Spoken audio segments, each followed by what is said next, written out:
Hi! Ako nga pala si Jeff, ang Bisayang call center nga nasa Manila. Bumabangon, lumalaban para sa pamilya. Sa video na ito actually is matagal na po ito. Re-upload lang po ito at saka nag-voice over kasi dating video ko is pinost ko lang po ito siya at saka walang voice. At sa video naman ito is dito nyo makikita kung ano yung mga hanap buhay namin at saka yung mga produkto namin dito sa probinsya. Gaya ng sinabi ko, hindi ko ikakahiya bilang probinsyano. Oo, taga-probinsya po kami. Sa video na ito actually is pinapakita ko yung kalapati at manok namin pinapakain ko. At saka dito naman pumunta kami sa tangkals or sa munting kulungan ng baboy namin. May baboy din kaming nakalagay dyan, 4 na piraso. Ang dalawang baboy dyan, yung itim at saka yung brown is gawing inahin ni mama. At saka yung dalawa naman dyan is yun yung sa akin or sa amin. Yun yung binili ko at pinapalagaan ko sa mama ko kasi nagplano ako na magpapa-install ako ng wifi sa akin.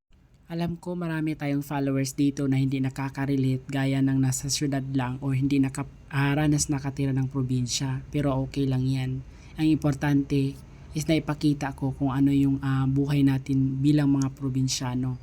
Oo, tama. Sa mga probinsya, sa mga previous video ko is mahirap sa pera yung kami mga taga-probinsya kaya pumunta kami dito sa Manila. Pero when it comes sa pagkain naman is hindi mahirap kami. Marami kaming mga pananim na pwede naming aanihin. So every time na may aanihin kami or every time may itatanim kami, may aanihin din kami. So sa video na ito actually is ipapakita ko sa inyo kung gaano kaganda rin pag nasa bukid ka or nasa probinsya ka. So actually dito is after kong na tingnan yung baboy is pinaano ko din yung ito yung paligid ng bahay namin, and actually is the good thing pag nasa probinsya ka is libre yung tubig. Wala kaming binabayaran sa tubig, wala kaming kuryente. So ito nga pala din yung baka ko or baka na binili ko at saka inaalagaan ng dinila ng mama ko. So syempre di naman ibig sabihin na may trabaho tayo dito sa Manila na hanggang dyan lang tayo. So bilang ako na call center na galing sa probinsya is may mga pangarap din, which is yung gusto ko na mabili ko soon, not now, pero at least kahit papaano may aantayin tayo. So alam ko yung mga taga-probinsya nga nandito sa Manila ngayon, may mga goal din sila or may kanya-kanya tayo mga plano sa buhay, which is ayaw naman natin na yung mga magulang natin is habang nagkaedad is nandun pa rin sila sa bukid or which is nagtatrabaho pa rin sa bukid. So bilang ako is ako na lang yung breadwinner sa family namin since yung mga kapatid ko ay mas kanya-kanya na silang family. So kailangan ko magdubli kayod sipag at tiyaga para sa aming mga pamilya or sa aking pamilya, lalo na sa mga magulang ko. At ito actually gaya ng sinabi ko, sa probinsya walang gutom. Ayun, pinakita ko may alugbati sa amin or spinach siya. Tapos may saluyot din. Actually yung saluyot is pinapatay lang yan sa amin kasi hindi namin yan tinatanim sa amin actually. Tapos dito actually is may mga mais yan na at saka luya. Tapos aside sa luya, actually nasa gilid ng bahay lang namin yan or nasa bakuran lang namin. Tapos may mani din. So gaya ng sinabi ko sa amin is siya, kahit anong pwede yung matanim or pwede mong matanim, may makukuha ka din sa susunod like mga ilang months lang. So may mga kamatis. Actually yan is hindi siya pinagtatanim, lalo na yung mga kamatis at saka yung saluyot. Tumutubo lang talaga yan kusa nandyan kasi like for example pag magluto yung mama ko, nilalagay lang yung buto sa sa lupa. Once nga malagay yan sa lupa, automatic mabubuhay yan.